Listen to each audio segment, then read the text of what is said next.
میں نے نہیں کہا تھا کہ یہ نااہل محض بلند و بانگ دعوے ہی کر سکتے ہیں یا پھر صرف اپنے الٹے سیدھے تصورات کے ذریعے ایسے مفروضے گڑھ سکتے ہیں جو خود ان کے کام بھی نہ آ سکیں۔ بظاہر یہ تعبیر صحیح معلوم ہوتی ہے، لیکن وہ تعبیر جو حقیقت سے مطابقت نہ رکھتی ہو وہ تعبیر قابل تردید ہوتی ہے۔ کہ سننے میں کبھی آیا ہے کہ یہ مقدس سرزمین مصر کو سیراب کر سکنے میں ناکام رہی ہو؟ یہ تعبیر مصر کے جنوب میں واقع سرزمین سیاب کے لیے مناسب ہے، نہ کہ اس سرزمین کے لیے جس کے دامن میں نیل جیسا مقدس دریا موجود ہو۔ لیکن ہم نے اپنے اسلاف سے سنا ہے کہ نیل اب تک چند بار بالکل خشک ہو چکا ہے، یہاں تک کہ پرندوں اور جانوروں کا سیراب ہونا بھی محال تھا۔ اگر بالفرض یوزارشیف کی تعبیر خواب درست نہ بھی ہو، تب بھی عقل کا تقاضا یہی ہے کہ اس کے تدارک کے لیے ہمیں کوئی چارہ جوئی کرنی چاہیے۔ اس تعبیر کے مطابق تو مستقبل قریب میں مصر کو ایک عظیم خطرہ درپیش ہے۔ اس مشکل کا حل کیا ہے؟ اس کا واحد حل یہ ہے کہ فراوانی کے 7 سالوں میں خوب کاشتکاری کریں اور ذخیرہ کر لیں، اور قحط کے 7 سالوں میں اسے مصرف میں لائیں اور لوگوں کو ہلاکت سے نجات دیں۔ آفرین آفرین برگزار سی حکیم،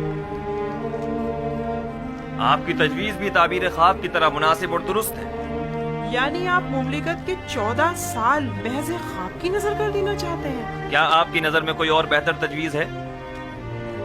فرض کیجئے یہ خطرہ احتمالی ہے، تو ممکنہ خطرے سے نمٹنے کے لیے ہمیں کوئی تدارک نہیں کرنا چاہیے؟ کیوں نہیں؟ لیکن یہ بات یاد رکھیں، کسی بھی ملک کے 14 سال اس سے کئی زیادہ قیمتی ہیں کہ انہیں محض ایک تعویل خواب کی بین چڑھا دیا جائے اور مملکت کا کل سرمایہ ایک ممکنہ خطرے سے نمٹنے میں صرف کر دیا جائے۔ عقل کا تقاضا تو یہ ہے کہ احتیاط کا راستہ اختیار کریں۔ بالفرض یہ سچ ثابت ہو گیا اور کوئی تدارک بھی نہ کیا ہوا تو قحط کا سامنا کیسے کریں گے؟ یہ تو ہماری خوش قسمتی ہے جو ہم قبل وقت آگاہ ہو گئے۔ اب جب کہ ہم راہ حل بھی جان چکے ہیں تو اب اس عظیم خطرے کا مقابلہ آسان ہے۔ ہم تو جناب یوزارشیف کے سپاس گزار ہیں، انہوں نے ہمیں خطرے سے آگاہ کیا۔ ہم یوزارشیف کے خدا کے بھی شکر گزار ہیں، کیونکہ وہ دوسرے خداؤں کے پیروکاروں کی بھی مدد کرتا ہے۔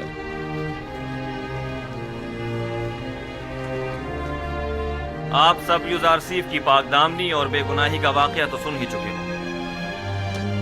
اور آج ان کے علم و حکمت اور فہم و فراست کا مشاہدہ بھی کر دیا۔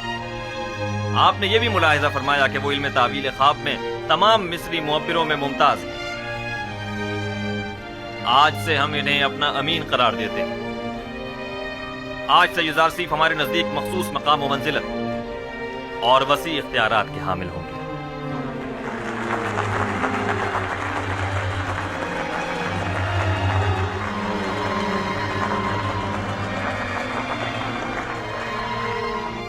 آج میں نہایت خوش ہوں اور نہیں چاہتا کہ اس خوشی کو آپ کے ان معبروں کی سرزنش کی نظر کر دوں۔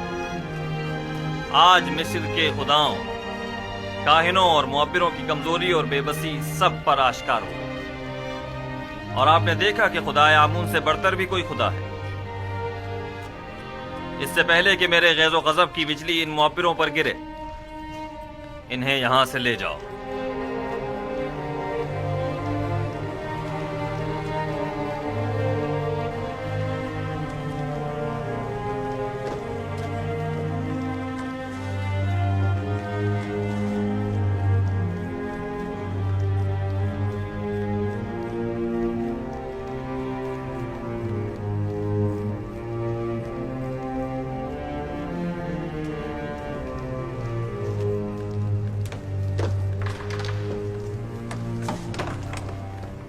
تم سٹھیائے ہوئے احمق بڈھے، تمہیں ابھی تک یہ نہیں پتا چلا کہ اپنا منہ کہاں کھولنا چاہیے اور کہاں بند رکھنا چاہیے؟ آمون کی روٹیاں توڑتے ہو، دشمن آمون کی تائید کرتے ہو۔ اس کی تعبیر اتنی درست تھی کہ میں تائید کے بغیر نہ رہ سکا۔